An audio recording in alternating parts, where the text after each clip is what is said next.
kita di bagian sini ada new page. Nah, jadi dia akan bertambah sesuai dengan kebutuhan kita. Nah, selanjutnya itu ada di sini bagian filter. Jadi misal kita punya visualisasi grafik. Nah, grafik itu mau kita filter sesuai dengan datanya. Mau ngambil misalnya visualisasi itu kita filter hanya di bulan Januari saja atau di bulan Maret. Atau misal kita mau filter customer-nya yang tampil tuh hanya customer A atau customer B. Itu bisa di bagian filter ini. Nah, di sini ada dua macam filter. Bisa filter on this page dan juga filters on all page. Jadi kalau misalnya filter on this page ini, jadi kita tuh menerapkan filternya itu hanya di page 2. Misalnya saya lagi ada di page 2 ini, jadi filternya itu hanya akan berlaku di bagian page 2. Nah, kalau kita menerapkan filter di on all page, nah nanti filternya itu akan diterapkan di semua page. Misalnya di sini saya punya 2 page, jadi nanti filternya itu akan berlaku di page 1 dan page 2. Nah, selanjutnya itu ada bagian visualization. Nah, di visualization ini tersedia banyak sekali visualisasi ya yang disediakan oleh Power BI. Nah, mulai dari chart atau area chart. Nah, di sini ada pie chart juga, ada donut chart. Nah, ini yang paling sering digunakan ya yang di bagian sini. Atau kita juga bisa menambahkan visualisasi yang lain. Nah, caranya itu di bagian ini titik 3 lalu get more visual. Nah, di get more visual ini kita bisa menambahkan nih visual dari luar. Nah, bisa juga import visual dari file, atau di sini kita juga bisa meremove visualnya dan juga merestore default visualnya. Nah, selanjutnya ada value. Misal kita masukkan visualisasi ya. Di sini misalnya kita masukkan pie chart.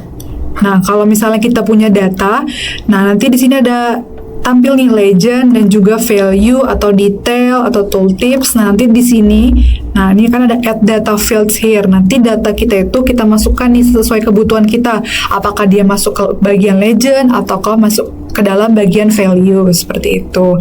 Nanti ini bagian ini tuh menyesuaikan dengan visualisasi yang kita pilih. Nah, selanjutnya itu di sini kan ada build visual. Nah, di sini juga ada format your visual. Nah, untuk format visual ini nanti kita bisa mengatur nih tampilan si barnya itu warnanya apa atau ukuran teksnya berapa gitu. Nah, selanjutnya ada bagian data. Nah, untuk bagian data ini nanti data yang sudah kita olah di tadi Power Query nanti akan muncul di bagian data ini.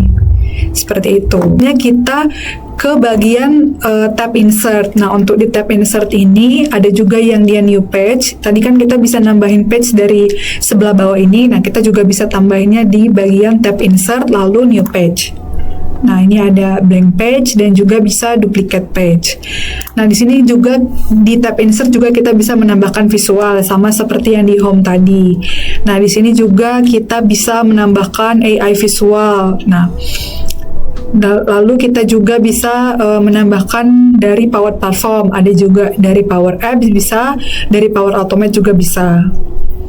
Nah, kita juga bisa menambahkan elemen-elemen seperti tadi text box, ada juga button, ini bisa kita pilih sesuai kebutuhan, button yang mana, lalu ada juga shape, nah ada disediakan rectangles, ada juga basic shape. Nah, kita juga bisa menambahkan image ke dalam dashboard kita.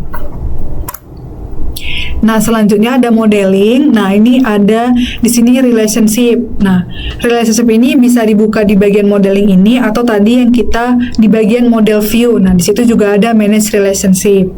Nah, di sini ada juga calculation, bisa bikin measure baru atau quick measure. Kita bisa juga menambahkan kolom baru, menambahkan table baru bisa dari sini.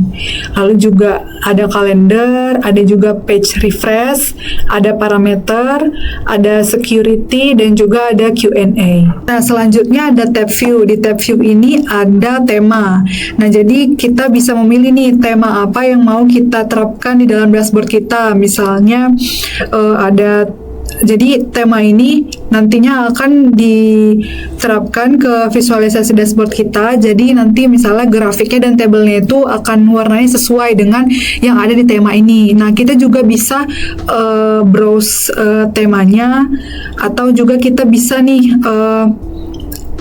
misal kita udah punya tema dari luar, kita masukkan ke dalam dashboard Power BI kita ini juga bisa. Nah, ada juga scale to fit, ada juga mobile layout, bisa dilihat dari bagian view ataupun tadi yang di sebelah kiri bawah ini. Lalu bisa kita juga tambahkan grid line. Nah, nanti di dashboard kita itu ada terlihat nih titik-titik peta seperti ini. Nah, ini membantu kita nih dalam penempatan visualisasinya. Lalu ada snap to grid, jadi ada lock object. Nah, ini bisa disesuaikan penggunaannya sesuai dengan kebutuhan kita. Nah, selanjutnya di sini ada show panes. Di sini tadi filter itu yang di bagian sini bisa kita hilangkan atau kalau tidak digunakan, nah bisa juga ditampilkan. Nah, di sini juga ada bookmark, selection, dan juga performance analyzer dan juga sync slicer. Nah, selanjutnya ada tab optimize. Nah, di sini ada queries. Nah, di sini bisa ada pause visual dan juga refresh visual. Ada juga bagian report, review, dan apply. Nah, selanjutnya itu Power BI menyediakan tab help. Nah, di sini kita bisa melihat nih info-info tentang Power BI. Kita juga bisa belajar tentang Power BI dari sini. Ada guide learning, ada training video, ada juga documentation disediakan dan juga ada supportnya. Lalu di Power BI desktop ini juga disediakan community. Nah, di sini ada Power BI blog, ada community-nya juga. Ada juga Power BI for developers atau submit an idea dan juga external tools. Nah, selanjutnya itu ada research. Di sini ada example. Jadi kita bisa pakai sampel data atau sampel report, dan juga di sini ada consulting service. Selanjutnya